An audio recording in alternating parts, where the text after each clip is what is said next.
नजम सेठी साहब, मईशत को लेकर बड़ी नाजुक सूरत हाल है। अच्छा, हाँ, क्योंकि अब इशारे कहते हैं और इशारिये कहते हैं। अच्छा, वो यूं कि जून में बजट हमने पेश करना है और बजट से पहले ज़ाहिर IMF ने अपनी बहुत सी शराइत पूरी करने को कहा है कि पार्लियामान से आप उनकी मजदूरी दस्ती लें और जून में वो वाला बजट पेश करें जो आपको रिकमेंड किया गया। लेकिन जून में विफाक का बजट आने से पहले KP का बजट आ जाता है और ये शायद हिस्ट्री में ही, तो आप बताएंगे, पहली बार हुआ है कि सूबा अपना बजट अपने ओन पे पेश कर रहा है और उसके अदादो शुमार क्या है, वो किस हद तक पूरे कर सकते हैं, ये आपसे एक और ज़िमनी सवाल होगा। लेकिन मीनवाइल जो SIFC है, कल उसका एक इजलास तलब किया गया। हैरत अंगेज़ तौर पर उसमें अली अमीन गंडापुर साहब को पहले मदऊ नहीं किया गया था, जिसको लेकर तोपें जो हैं वो विफाक पर SIFC पर बरसती रहीं KP से।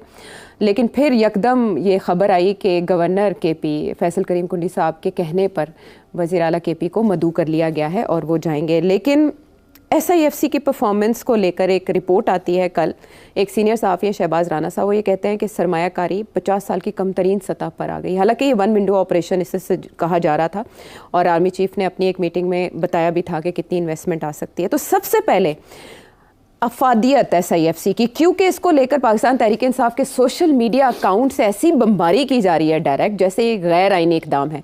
मुझे आपसे ये जानना है कि एक साल के दौरान जो जो वादे किए गए या अहदाफ मुकर्रर किए गए SIFC की जानिब से, वो सारे आपके ख्याल में हासिल हो गए या मईशत में SIFC का किरदार का तयन हो सका?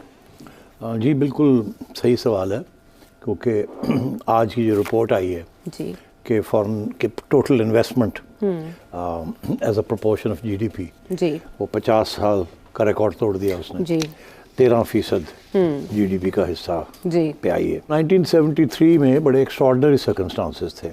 भुट्टो साहब आ चुके थे, मुल्क आधा हो चुका था और सोशलिस्ट एजेंडे के साथ आए थे और बहुत सी नेशनलाइजेशंस शुरू हो गई थी।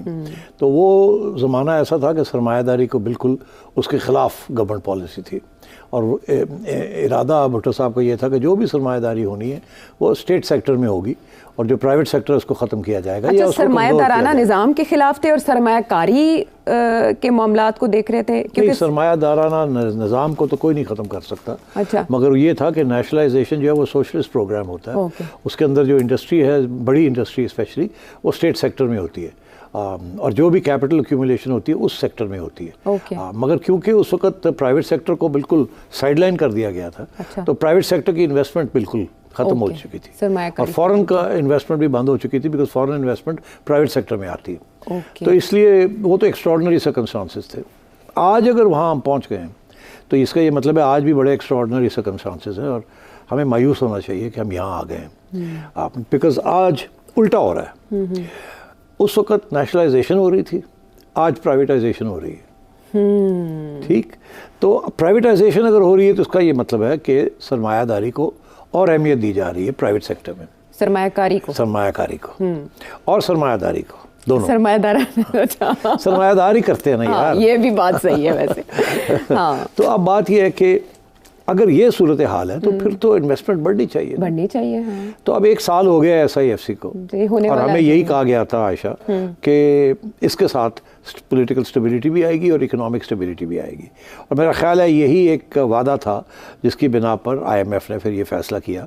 SIFC जो है ये कंट्रोल करेगी सब चीज़ें, अहम फैसले, और किसी एक आने जाने वाली हुकूमत के हवाले नहीं होंगे। तो फिर ये ठीक है, ये सही रास्ता इख्तियार किया जाएगा और जो वादे किए जाएंगे वो निभाए जाएंगे।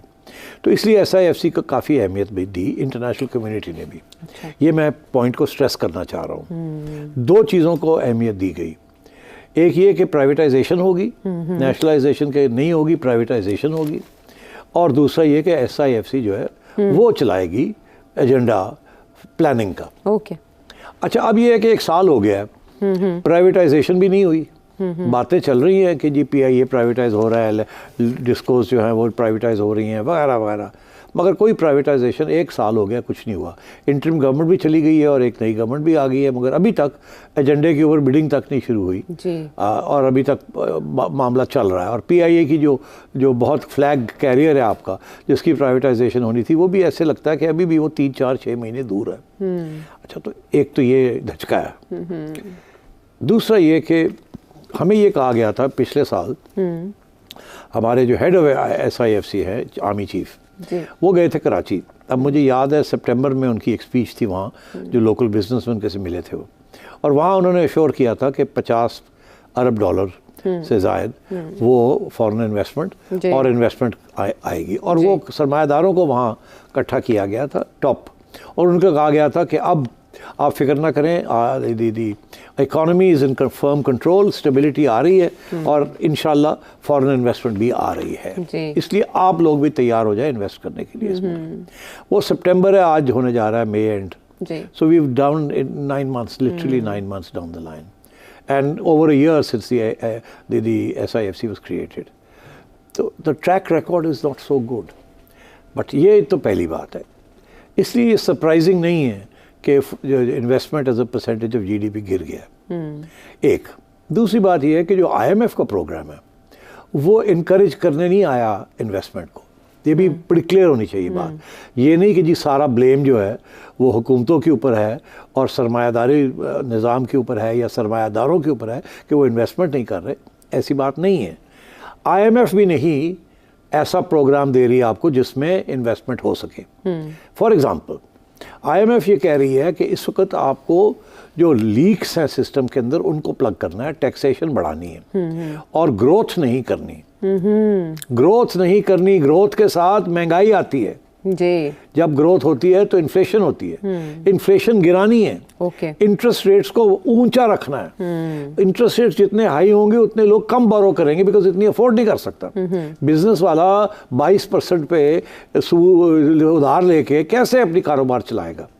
इस साथ साथ बिजली महंगी हो रही है, सब चीज़ें महंगी हो रही हैं बिकॉज टैक्सेस कलेक्ट करने हैं आपने जी। तो इसलिए सारे जो कॉस्ट ऑफ प्रोडक्शन है वो बढ़ती जा रही है, इसलिए कोई इन्वेस्टमेंट करने के लिए तैयार नहीं है। और IMF ने भी ये प्रोग्राम जो बनाया है वो इन्वेस्टमेंट के लिए नहीं बनाया। तो ये कहना कि जी SIFC कामयाब नहीं हुई इज़ नॉट राइट।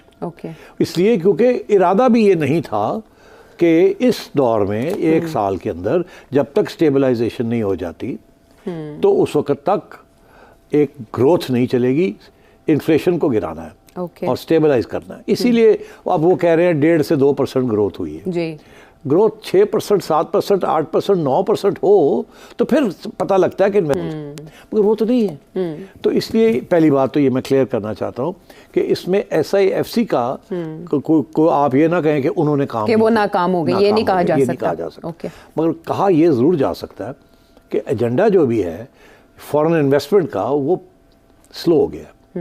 प्राइवेटाइजेशन उस स्पीड पे नहीं चली जितनी होनी चाहिए थी। अच्छा, अगर प्राइवेटाइज हो जाता PIA आज तक तो पैसे आने शुरू हो जाते, खसारे कम होने शुरू हो जाते, शायद वो जो ग्रोथ एजेंडा पे आपने वापस जाना है वो शायद चल पड़ता। अच्छा, फवाद साहब जाते हुए कह गए थे 98% काम हो चुका है प्राइवेटाइजेशन का, तो वो अभी तक उसमें रुकावट क्या? हाँ, वो विल डिस्कस दैट। वो नहीं, बड़ी रुकावटें। तो अब बात आई कि जी फॉरेन इन्वेस्टमेंट क्यों नहीं आई? हमें ये कहा गया था कि सऊदी अरेबिया से इतने पैसे आ रहे हैं, दुबई से इतने पैसे आ रहे हैं, जी, कहा गया था जी। अभी वज़ीर आज़म भी तो वादा लेकर आए।